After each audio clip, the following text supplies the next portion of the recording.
नमस्कार मित्रांनो, मी डॉक्टर गणेश आहे. आज आपण बघत आहोत की दुर्बिणीद्वारे लेझरद्वारे की होल सर्जरी नक्की गुडघ्यामध्ये कशी केली जाते. तर याच्यामध्ये एक छोटासा चिरा घेतला जातो, ज्याद्वारे आम्ही आमचा कॅमेरा जो असतो तो कॅमेरा टाकलेला असतो. आणि ही आता तुम्ही बघत आहात की ही जी अँटेरियर क्रुशिएट लिगामेंट आहे ही आम्ही नवीन टाकलेली आहे. त्याच पद्धतीने पेशंटची गादी पण फाटली होती, ती गादी आम्ही अशा पद्धतीने मधल्या बाजूने पूर्णपणे रिपेअर केलेली आहे. ही जी काही गादी दिसते तुम्हाला, ही मधल्या बाजूची गादी, ज्याला आम्ही मिडल मेनिस्कस म्हणतो. आणि असंच मेनिस्कस बाहेरच्या बाजूला पण असतं.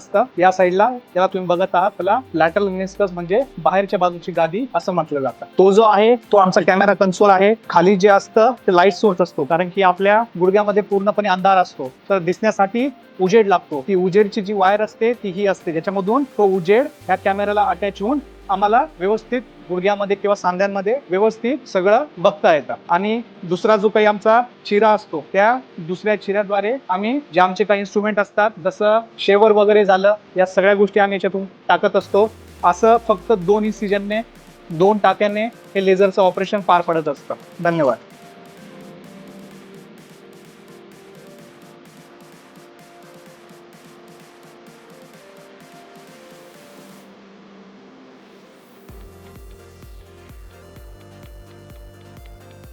तर मित्रांनो, हे जे आमच्याकडे असतं याला आम्ही आर्थ्रोस्कोप म्हणतो, जो आमचा डोळे म्हणून काम करत असतो. तर हाच तुमच्या सांध्यामध्ये जात असतो, पण सांधा पूर्णपणे काळोखामध्ये असतो, तर त्यासाठी आम्हाला बघण्यासाठी ही लाईट सोर्स असते. हे जे मशीन असतं ते लाईट जनरेट करतात. ते मशीन जनरेट करून याच्यामध्ये या वायर मधून पास होऊन या स्कोप मध्ये येत असतं. हे काहीसं अशा पद्धतीने असतं. आणि नंतर ही पूर्ण सिस्टीम या कॅमेऱ्याला अटॅच झालेली असते. आणि नंतर हा पूर्ण स्कोप या लाईट सोर्स सहित तुमच्या गुडघ्यामध्ये जातो. त्याच्यानंतर तुम्ही सगळं काही त्या स्क्रीनवर बघू शकता.